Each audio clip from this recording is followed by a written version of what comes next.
1942 में? हाँ, सन 1942 में, जब दूसरा विश्व युद्ध अपने चरम पर था। अरे हाँ, अपने देश में भी तो भारत छोड़ो आंदोलन जोरों पर था। और गांधी जी ने नारा दिया था, करो या मरो। जन आंदोलन को रोकने के लिए ब्रिटिश हुकूमत लाठियां बरसा रही थी। इतना ही नहीं, गोलियां भी खूब चला रही थी। ऐसे राजनीतिक अशांत माहौल में देवकी नंदन कलावती के घर पुत्र जन्म हुआ तो थाली बजने के संगीत ने वातावरण को सरस कर दिया। पिता ने लाड से नाम रखा अशोक, यानी वह व्यक्ति जिसे कभी कोई शोक न हो। अरे भाई, अशोक एक वृक्ष का भी तो नाम है। हाँ, और उसे अशोक इसलिए कहा जाता है क्योंकि उसके पत्ते कभी नहीं झड़ते। अशोक मौर्य वंश के एक राजा का भी तो नाम है। और अशोक राजा दशरथ के एक मंत्री का भी नाम है। अरे अपने अशोक की बात करो ना। तो सुनो, अशोक के जन्म लेते ही दादा मनोहर लाल ने नवजात शिशु की बुआ सुशीला देवी को लिवाने के लिए अपने पुत्र त्रिलोक चंद को फरीदाबाद भेज दिया। भेज तो दिया, पर कई दिन और कई रात चिंता और फिक्र में बीते। पर ऐसा क्यों? क्योंकि जन आंदोलन पूरी तरह भड़क चुका था और ऐसे में सफर करना सुरक्षित नहीं था। खैर, जान में जान तो तब आई जब चाचा बुआ को लेकर घर वापस एकदम सुरक्षित पहुंच गए। राखी उत्सव पर ये हमेशा औरों के घर राखी बंधवाने जाया करते, क्योंकि अपनी कोई बहन थी ही नहीं। पर जब इनकी बहन शारदा का जन्म हुआ तो इन्हें बहुत खुशी हुई, क्योंकि अब इन्हें राखी बंधवाने के लिए कहीं और नहीं जाना था। प्रारंभिक शिक्षा घर पर ही हुई, क्योंकि राम नारायण नाम के अध्यापक इन्हीं और इनके भाई कृष्ण और संतोष को पढ़ाने घर आया करते थे। फिर 7 साल की उम्र में राजा बाजार स्थित यूनियन अकादमी में इन्हें तीसरी कक्षा में प्रवेश मिला। यहाँ ये अपने अध्यापक श्री गुरु प्रसाद गुप्ता की शिक्षण विधि से बहुत प्रभावित हुए। और छठी कक्षा में आने पर इन्होंने पहली बार भाषण प्रतियोगिता में हिस्सा लिया, और वो भी घर पर बिना बताए। ये पहुंच गए थे पंचकुलिया रोड स्थित रामकृष्ण आश्रम में आयोजित भाषण प्रतियोगिता में जीतने के लक्ष्य से। आश्चर्य तो तब हुआ जब माइक के सामने खड़े होते ही इनके पैर कांपने लगे और जो याद किया था सब भूल गए, और इन्हें बिना बोले ही वापस नीचे आना पड़ा। डरते डरते जब सांझ को घर पहुंचे तो चाचा त्रिलोक ने पूछा, आज तुम्हारे चेहरे का बिगुल कैसे सजा हुआ है? तो डर के मारे अशोक ने सारा सत्य उगल दिया और दिल जोरों से धड़कने लगा कि आज तो ताबड़तोड़ पिटाई होगी। चाचा ने अशोक की आंखों में गौर से देखा और फिर बोले, अरे भाषण देना था तो मुझे बता दे, इनाम पक्का था। और यहाँ से चाचा के निर्देशन में अशोक ने पब्लिक स्पीकिंग की शुरुआत की। इसके बाद तो सन 1961 में ग्रेजुएशन तक पब्लिक स्पीकिंग में पुरस्कारों की झड़ी सी लगती रही। सन 1957 में इन्होंने वैश्य हाई स्कूल से 10वीं की परीक्षा पास की। यहीं इन्हें क्रिकेट का शौक पैदा हुआ और अंतर्राष्ट्रीय स्तर के खिलाड़ी राजेंद्र गोयल के साथ अभ्यास करने का मौका मिला। सन 1958 में Shri Ram college of commerce में प्रवेश लिया और वहां के प्रोफेसर यदुकुल भूषण इनके रोल मॉडल बने। एक दिन अशोक जी कॉलेज के कॉरिडोर में सीटी बजाते हुए जा रहे थे। वो एक भारी भरकम आवाज ने पीछे से आवाज लगाई, इधर आओ, और 50 रुपए जुर्माना लगा दिया। अशोक मित्तल का सांस ऊपर का ऊपर और नीचे का नीचे। जान में जान तो तब आई जब उन प्रोफेसर MC शुक्ला ने कहा, इस बार आपको माफ किया क्योंकि आप हमारे कॉलेज के लिए कई इनाम ला चुके हो, लेकिन अगर दोबारा यह गलती करी तो आपकी खैर नहीं। बीकॉम सेकेंड ईयर में कॉलेज की 7 सदस्य कैबिनेट के सदस्य बने। साल 1960-61 के कॉलेज यूनियन चुनावों में भी यह प्रेसिडेंट इलेक्ट हुए, पर घर पर नहीं बताया। अगले दिन अखबार पढ़ते पढ़ते पिता ने पूछा कि क्या कॉलेज में चुनाव हो लिए?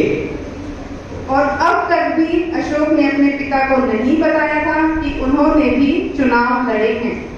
पिता ने अखबार में झांकते हुए कहा, ये देखो तुम्हारा नाम छपा है। इसके बाद पिता के सवालों की झड़ी लग गई और चेतावनी देते हुए अंत में कहा कि आज के बाद चुनाव नहीं लड़ोगे, क्योंकि अशोक के परदादा लाला रामरत्न ने अपनी विल में लिखा था कि परिवार का कोई भी सदस्य सामाजिक क्षेत्रों में पद लेने के लिए चुनाव नहीं लड़ेगा। फाइनल ईयर में अशोक मित्तल को श्री राम कॉलेज ने ऑलराउंड बेस्ट स्टूडेंट के लिए पूरा गोल्ड मेडल प्रदान किया है। इसके बाद दिल्ली स्कूल ऑफ इकोनॉमिक्स में इन्होंने सन 1963 में एमकॉम की उपाधि ली और इसके पश्चात पीएचडी की उपाधि ली। एमकॉम करते ही पिता और चाचा के आग्रह पर बैंक ऑफ बड़ौदा में नौकरी के लिए आवेदन पत्र भरा। पर ये तो कॉलेज प्राध्यापक बनना चाहते थे। कॉलेज प्राध्यापक बनने की चाहत के कारण ही इन्होंने सिविल सर्विस की परीक्षा भी नहीं दी। और 21 साल की उम्र पूरी होने में भी 10 दिन बाकी थे कि ये सनातन धर्म कॉलेज दिल्ली में पार्ट टाइम प्राध्यापक नियुक्त हो गए। यह बात सन 1963 की है। इस नियुक्ति के 4 दिन बाद बैंक का नियुक्ति पत्र भी पहुंच गया, परंतु इन्हें कॉलेज की नौकरी ही करनी थी। सन 1964 में अशोक मित्तल हिंदू कॉलेज दिल्ली में रेगुलर प्राध्यापक हो गए और सैकड़ों विद्यार्थियों के चहेते हो गए। और यहाँ इन्होंने 40 साल तक सेवाएं प्रदान की और 2004 में सेवानिवृत्त हुए। बात 1966 की है कि हिंदू कॉलेज का ऑडिटोरियम जलकर खाक हो गया और कॉलेज के पास इसे दोबारा बनाने के लिए फंड भी नहीं था। डॉक्टर अशोक मित्तल ने आगे बढ़कर कहा कि वे करेंगे राशि एकत्र, और देखते ही देखते उन्होंने यह करिश्मा कर दिखाया और हॉल का पुनर्निर्माण हुआ। राष्ट्रीय बैंकों में योग्य कर्मियों की बढ़ती मांग के चलते इन्होंने 1972 में northern bank staff training college में नौकरी की। सन 1966 में इन्होंने अपने लिए फिएट कार बुक करवाई, जिसका अलॉटमेंट लेटर 1974 में मिला। कीमत थी 20,000 रुपए। पिताजी से मांगे तो उन्होंने एक बार तो हाँ कर दी, पर फिर बोले मेरे पास तुम्हें देने के लिए 20,000 रुपए तो है, पर मेरे 3 बेटे हैं और मेरे पास 60,000 नहीं है। पर इन्होंने कार खरीदने के अपने सपने को मरने नहीं दिया और अपने दम पर कार खरीद कर ही चैन लिया। डॉक्टर मित्तल 7 सालों तक बैंकिंग उद्योग से भी जुड़े रहे। इन्होंने 2 साल तक अमेरिका की कैंसस स्टेट यूनिवर्सिटी में एमबीए की कक्षाएं भी दी। ये अफ्रीका के विभिन्न देशों में तैनात मेरिडियन बैंक ऑफ पेरिस के प्रबंधक के लिए कैमरून में प्रशिक्षण में सम्मिलित हुए। सन 1986 में हिंदू एजुकेशन सोसाइटी सोनीपत से जुड़े और वहां के संस्थानों में आमूलचूल परिवर्तन किया। इनके कार्यकाल में Hindu institute of management, Hindu college of technology की स्थापना हुई।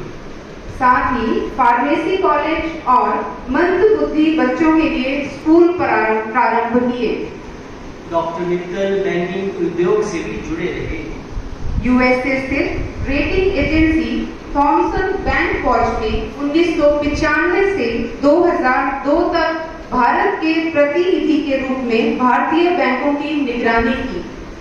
ये पीएनबी और कैनरा बैंक की सिलेक्शन समिति में भी कार्यरत रहे। सेवानिवृत्ति के बाद ASP research service private limited को उन्नत किया। डॉक्टर मित्तल पीएनबी मेटलाइफ के निदेशक भी रहे और सोनीपत की जैश कंपनी के डायरेक्टर भी नियुक्त हुए। अनेकानेक जरूरतमंद बेटियों और बच्चों की पढ़ाई की व्यवस्था करना ये अपना धर्म मानते हैं।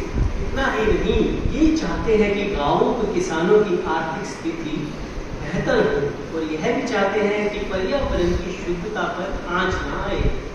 डॉक्टर मित्तल ने हमें यह राह दिखाई कि इलाके में आम के पेड़ों का उत्पादन किया जाए। वाह वाह, क्या सोच है। पर्यावरण में हरियाली भी होगी और किसान के घर खुशहाली भी होगी। इन्होंने किसानों के लिए आम के 181 पौधे प्रदान किए। 181, ये 181 का क्या हिसाब है भाई? बात ये है कि आज हम सब के आदरणीय और अति प्रिय डॉक्टर अशोक मित्तल पूरे 81 वर्ष के हुए हैं और मनुष्य का जीवन 100 बरस का है, तो हो गए ना 181। अरे वाह, क्या खूब से क्या! हम सबकी कामना है कि डॉक्टर अशोक मित्तल उम्र के 100 साल पूर्ण करें और शिक्षा और पर्यावरण में सकारात्मक बदलाव करते रहें। इस मौके पर 2 लाइनें तो गानी बनती हैं। तुम जियो हजारों साल साल के, तुम हो 50,000। तुम जियो हजारों साल साल के, तुम हो 50,000। धन्यवाद।